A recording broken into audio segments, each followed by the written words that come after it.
You are going to hear something that's real, not something that someone made up. This is not a rumor that people talk about in secret. This is a video of a man talking. He says he is a mafia boss. On the video, the mafia boss says things that can change how people think about power, justice, and corruption in South Africa. The mafia boss talks about these things in a calm and ordinary way, like he is talking about something normal. What the mafia boss says on the video is something that should not happen in a country where things are supposed to be fair. The man says that he gave money to a ranking government official to ruin the career of one of the best police generals in the country. This was not about putting the general in jail for doing something or looking into real bad things he did. It was about stopping the general from doing his job because he was doing it well.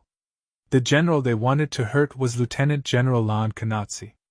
The government official who was involved in this was Mkhwanazi, who in charge of the South African Police Service. This confession is already there for everyone to see. It is very clear. People cannot deny it. The confession is just waiting for someone to do something about it. The thing is, this confession is already public. This thing that has been revealed is really scary. It is not just that bad people have money or no politicians. What is more frightening is that they really understand how the system works. They know the system well, that they can manipulate it to do what they want. They can even turn the organizations that are supposed to stop crime into weapons to quiet the people who are against them. That is why every word of this confession is important. Each little thing that is said shows how much corruption there is in the system. The corruption of the system is what this confession is really about. The corruption of the system is what makes this so bad. The man on camera does not seem scared or worried. He looks really happy. He talks about his vacation to Gordon's Bay in a casual way. He even complains about something that would bother a lot of people. He has to use escorts from Kenilworth instead of the expensive ones he likes. He talks about this like it is a small problem with his business. Then all of a sudden his voice changes. This is the part of the conversation that's really scary. He starts talking about Sinchu, calling him my guy. Says that Sinchu is finally going to do something about Mkhwanazi. He then says it out. He had to give Chinu a lot of money. This was not a bit of money but a really big amount. He says he even bought Chino a BMW. He also paid for 3 women to spend time with him. These things were not normal payments. They were like presents to say thank you and to celebrate that everything went well with what they were trying to do. He did all this for Chinu. So we have to ask, why would a mafia boss need to pay a minister to look into a police general? The answer the mafia boss gives is really simple. It is also very scary. He says he told them, you are next. This means a lot.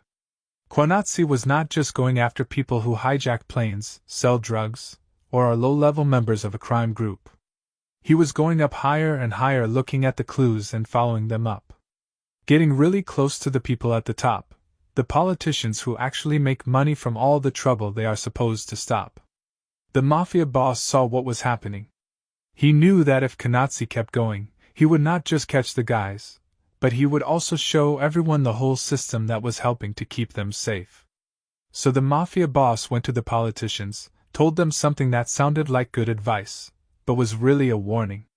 Stop Mkhwanazi or he will come after you next. It seems that was all it took.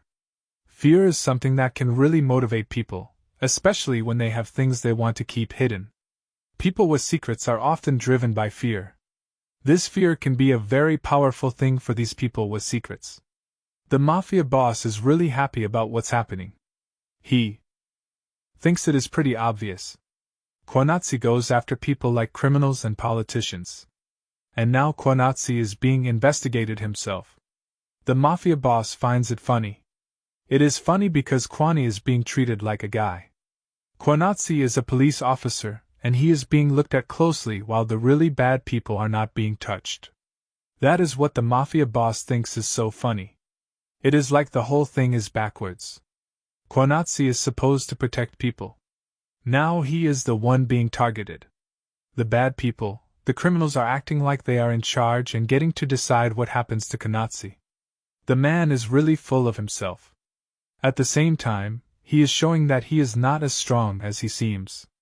He says that there is one thing that could mess up his plan. If people get really mad and stand up to the politicians, he is scared of what the people might do. The man is afraid that if enough people realize what is going on and demand that someone does something about it, the whole thing will fall apart. That is why he says that he hopes the public will not speak out. The people who are doing things are hoping that everyone will just stay quiet. They do not want the public to say anything because that would get in the way of their plan. The man and the other criminals are praying for silence from the public. People should stay focused on things, not pay attention to what is really going on and not care about the truth. They want people to remain distracted, disengaged and disconnected from the truth. This is not the time something like this has happened. It is part of a problem that has been going on for years, especially in KwaZulu-Natal. In KwaZulu-Natal, people are used to hearing about violence. It does not even surprise them anymore. Mkhwanazi has been working in a dangerous place for police. KwaZulu-Natal has a lot of crime, but it also has people getting killed because of politics. Councillors get murdered because of money from tenders. People who try to tell the truth are silenced before they can say anything. African National Congress members even kill African National Congress members because they want power and money. This is not just people fighting in gangs. It is when a small area is taken over by crime and the government, and they work together as one. Organized crime and the government have basically become the thing in this area. Mkhwanazi was one of the people who really tried to do something about the problems. He went into police stations, took action because some of these police stations had become places where criminals could hide. He broke up groups of criminals that had been allowed to operate for a time because they had connections with powerful people. Mkhwanazi looked at the evidence, followed it no matter where it took him, even if it meant looking at powerful people. That is why the team to look into the killings was formed. This team was not doing things on its own. It was actually set up by the president because the situation in KwaZulu-Natal had become very bad. Mkhwanazi was in charge. The task team was doing a great job. They were catching people and stopping criminal networks. The families of the victims were finally getting the justice they deserved. Then something weird happened. A letter showed up out of nowhere. It told the commissioner to break up the task team. Nobody told the public about this. Nobody said why it was happening. Mkhwanazi did not even get to see the letter himself. He found out about it when he saw it on the news. The task team was doing well under Mkhwanazi's leadership. Now everything was being shut down. The man asked the commissioner if she knew about the letter. What she said was really surprising.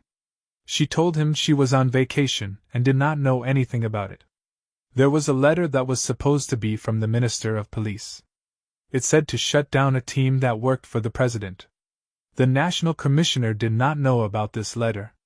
This made people want to know something's away. Who wrote the letter? Who said it was okay to send it?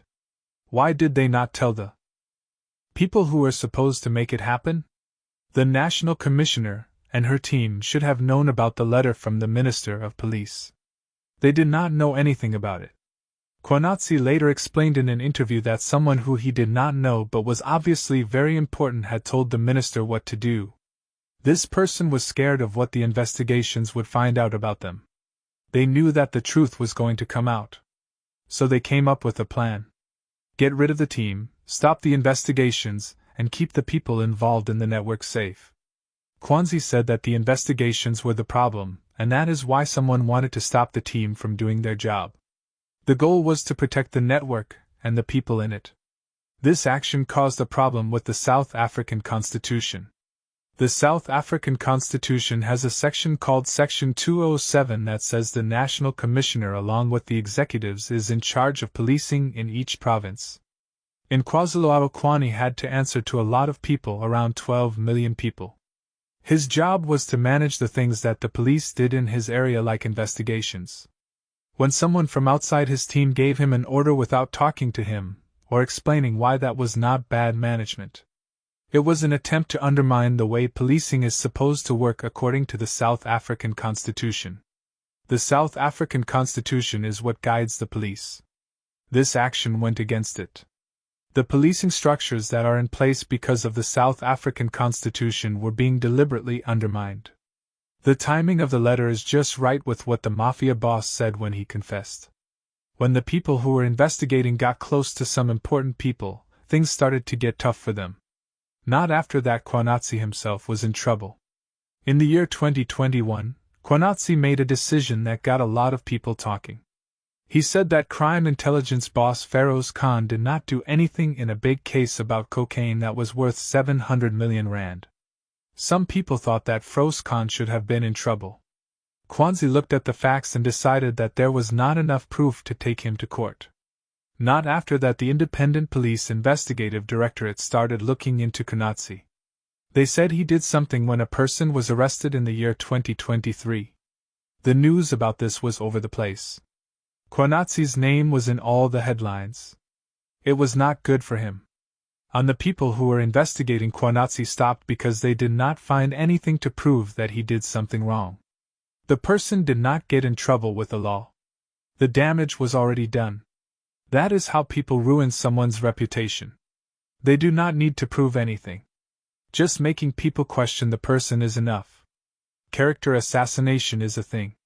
Doubt about the person is all that is needed. The fact that people doubt them is enough to cause harm.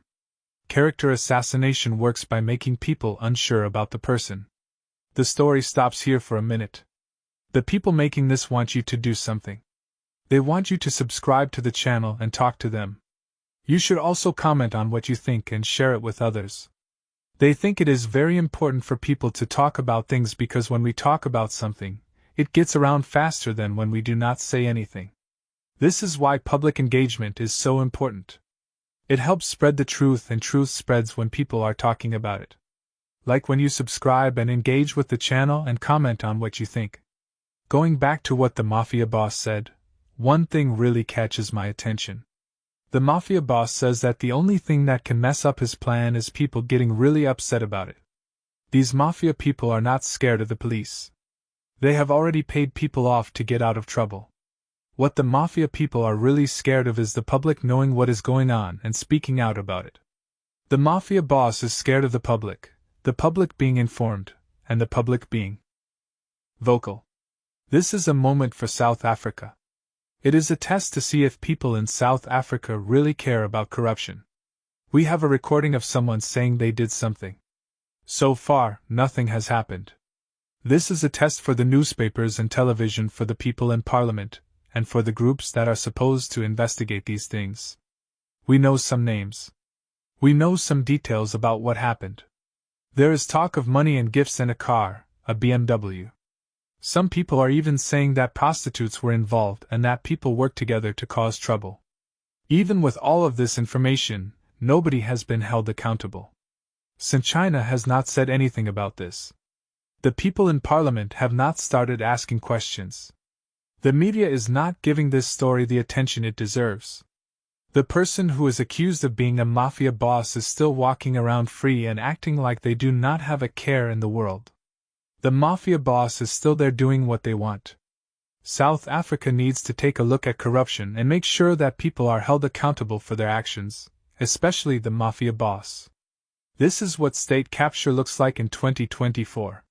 State capture is not a secret anymore. State capture is recorded for everyone to see. Now the big question is what will be done about state capture. Mkhwanazi is not shown as perfect. Nobody is perfect. Not police officers. This is not about the personal mistakes that Mkhwanazi makes. It is about whether bad people can use the justice system to hurt the people who are supposed to keep us safe like Mkhwanazi. If someone important like a general can be hurt by this, what chance do people like whistleblowers, activists, or honest public servants like Mkhwanazi have? The message they are sending is really clear. You have to do what they say. You have to take the money they offer. They will make sure you are ruined. The message is simple. It is saying that you have to comply with what they want. You have to accept the bribes they are giving, or the message from them is that you will be destroyed. The Mafia boss might have made a mistake. When he recorded what he did, the Mafia boss may have said much. Now everyone can see the evidence. What happens to the Mafia boss next depends on if people want the Mafia boss to be held accountable, or if people just forget about the Mafia boss and the story. This thing is bigger than Mkhwanazi. It is about if South Africa is a country where people follow the law or if bad people are in charge. We have proof. It comes from the person involved. The big question is what people will do about it. South Africa is at a crossroads. People need to think about what kind of country they want it to be. The situation with South Africa is very serious. People are worried about the future. South Africa needs to decide if it wants to be a place where the law matters or if it will let criminals take over. The Mafia boss said public action could ruin his plan. So the choice is clear. Either silence prevails or accountability does. The future of justice in South Africa depends on which path is chosen.